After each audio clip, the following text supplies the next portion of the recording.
Hello friends, welcome to all. मैं हूं doctor Mohammad Ahmad और आप सभी का मेरे इस यूट्यूब चैनल में बहुत बहुत स्वागत है। दोस्तों, आज की वीडियो फिस्टुला के ही रिगार्डिंग में है। आज मुझे एक पेशेंट की कॉल आई जिन्होंने ये कहा कि सर मैंने ऑपरेशन कराया था और ऑपरेशन के बाद मुझे फिर रिकरेंसेस हो गए फिस्टुला के, यानी वापस से उनको पस फॉर्मिकेशन होने लगा। इससे पहले की भी वीडियो में मैंने कहा है कि 100% ऑपरेशन भी सक्सेस नहीं होता है और अक्सर देखा गया है कि ऑपरेशन के बाद भी उनको रिकरेंसेस हो जाते हैं, वापस से उनको पस फॉर्मिकेशन होने लगती है, यानी कि उन्हें फिर से वही प्रॉब्लम होने लगती है जिसके लिए वो इतने पैसे जो है लगा देते हैं, ऑपरेशन में खर्च कर देते हैं और फिर दोबारा उसी मोड पर खड़े रहते हैं कि अब हम क्या करें, अब फिर हम दोबारा ऑपरेशन कराएं या अब फिर हम ट्रीटमेंट कराएं। तो मैं उन लोगों से रिक्वेस्ट करूंगा कि भाई, जब मैंने आपको पहले ही एडवाइस किया है और बहुत सारे लोग भी एडवाइस करते हैं कि operation is not the solution और परमानेंट जो सॉल्यूशन समझते हैं कि ऑपरेशन के बाद मिल जाता है, तो ऐसा 100% नहीं होता।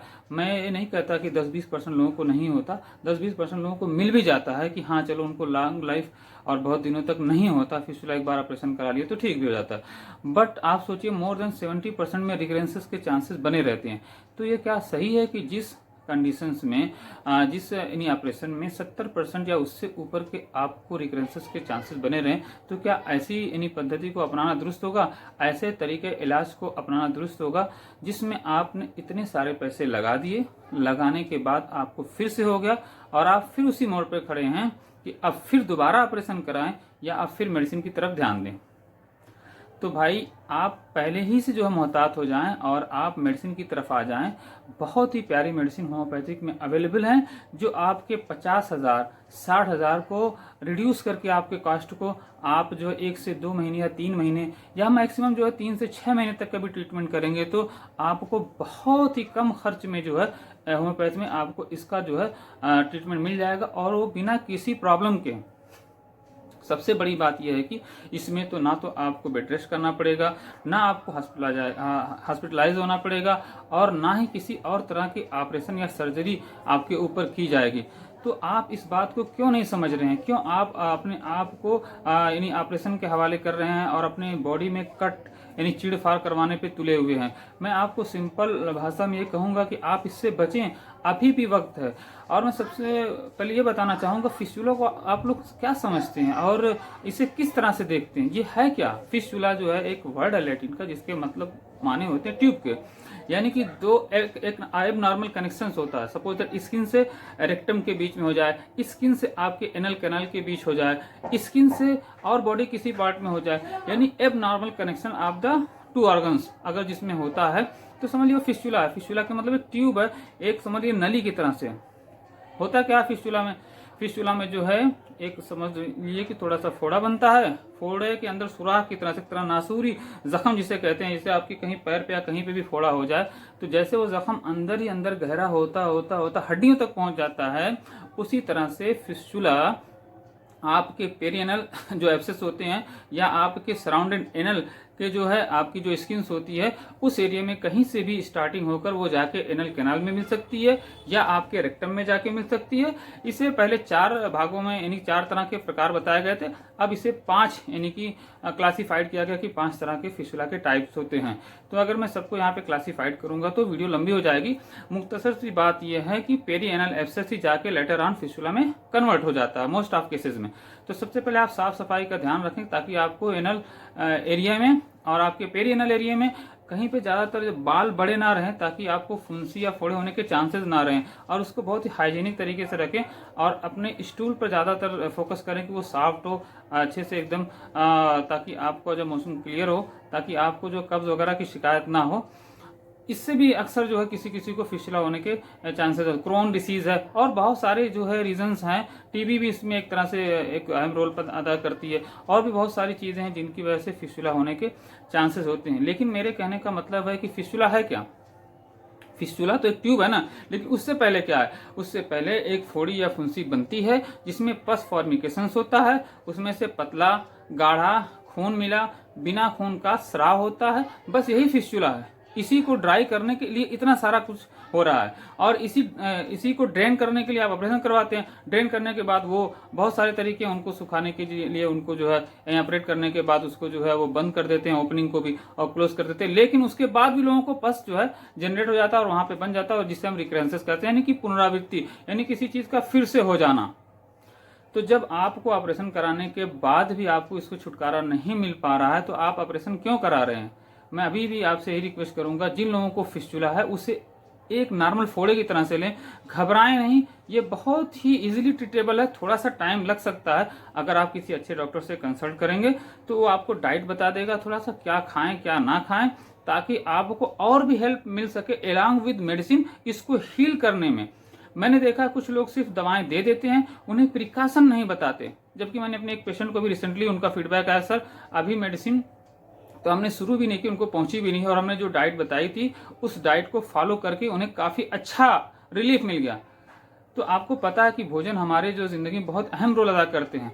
तो ये सब अगर आप देखेंगे कि हम क्या खाएं क्या ना खाएं और किस तरह से अपनी लाइफ को मेंटेन करें, हमारा खान पान कहाँ पे जो है गड़बड़ हो गया उसको हम सही कर लें, तो फिस्टुला आधा ऐसे ही सही हो जाएगा।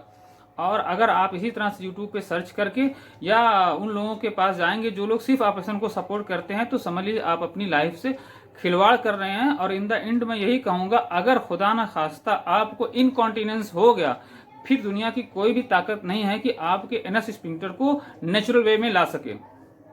क्योंकि वो बार बार ऑपरेशन, अगर उसके क्लोज एरिया में सपोज दैट अगर हुआ ऑपरेशन एनस के यानी कि क्लोज एनल कैनाल के क्लोज में अगर ऑपरेशन होता है, तो फिर अगर वहां से कुछ यानी कि मांस का टुकड़ा जिसे कह सकते हैं वो कट होता है, या ऐसे कुछ मेंशन किया गया है कि अगर उन्होंने जरा से भी लापरवाही की ऑपरेशन में, तो आपको 110% इनकॉन्टिनेंस की प्रॉब्लम हो जाएगी।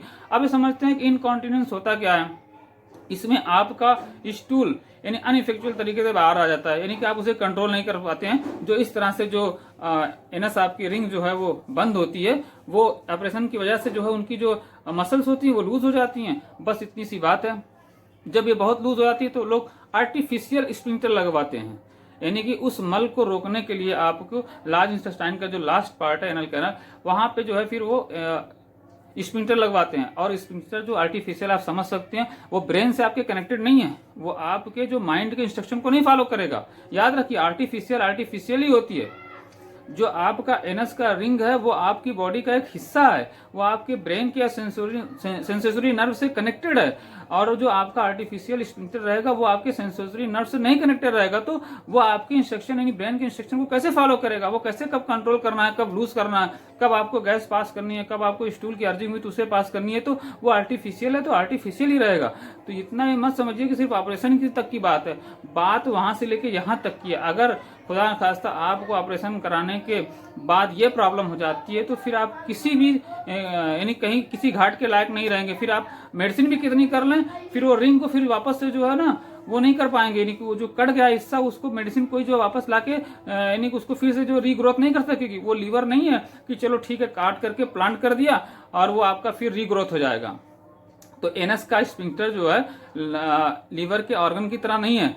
तो इस तरह से आप अपने आप को बचाइए और ऐसी चीज़ों से बचिए, लैक ऑफ नॉलेज से बचिए, मिथ से बचिए। होम्योपैथ में सेलिसिया, हिपरसल्फ, माइस्टिका, कल्केरिया सल्फ, इस तरह से कल्केरिया फास और बहुत सारी ऐसी मेडिसिन हैं जिनका अच्छे तरीके से अच्छी डायग्नोसिस करने के बाद, कॉन्स्टिट्यूशनल मेडिसिन का सिलेक्शन करने के बाद हम उसे बहुत अच्छे से हील कर सकते हैं। लेकिन अगर आप अपनी मर्जी से सिर्फ यूट्यूब देख करके वीडियो का देख करके आप अपनी मेडिसिन का सिलेक्शन करेंगे, तो मैं समझता हूं कि हो सकता है आपको रिजल्ट मिले या ना मिले। इसलिए बेटर है आप अपने वक्त को ना बर्बाद करें, किसी अच्छे डॉक्टर से कंसल्ट करें। और इसका 110% जो है होम्योपैथ में इलाज अवेलेबल है। किसी एक डॉक्टर से नहीं तो दूसरे डॉक्टर से कंसल्ट करें, अच्छे से करें, प्रॉपर उसके साथ कनेक्टेड रहें और कुछ टाइम दें। आप देखेंगे ग्रेजुअली जो है 1 महीने 2 महीने में आपका बहुत अच्छा ठीक हो जाता है।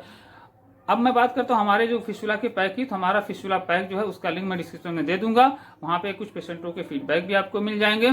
साथ ही जो कुछ वीडियो टेस्टिमोनियल यूट्यूब पे ऑलरेडी हैं, आप वहां जाके देख सकते हैं। कुछ पेशेंटों के नंबर है, उनसे आप डायरेक्ट बात कर सकते हैं। अल्हम्दुलिल्लाह हमारा जो पैक है उससे जो है 1 महीने के अंदर ही आपको 20 to 40% इन बिटवीन जो है रिजल्ट सकता है, ये वैरी करता है पेशेंट टू पेशेंट, इसलिए मैं नहीं कहूँगा कि 100% रिजल्ट मिल जाएगा एक महीने में, नहीं, बिटवीन 20 to 40% एक महीने के अंदर जो है रिजल्ट मिल जाता है हमारे पैक से। और हम 3 महीने का मिनिमम टाइम लेते हैं किसी भी फिस्टुला को ठीक करने में। हो सकता है ये कम या ज़्यादा भी हो सकता है, डिपेंड ऑन फिस्टुला की जो कैनाल कितनी गहरी है, बट ये 100% ट्रीटेबल है और 100% जो है ठीक भी होता है। तो उम्मीद करता हूँ वीडियो थोड़ी लंबी हो गई हो। वीडियो अगर पसंद आई तो इसे लाइक करें, शेयर करें, सब्सक्राइब करें। Thanks for watching, see you in the next video.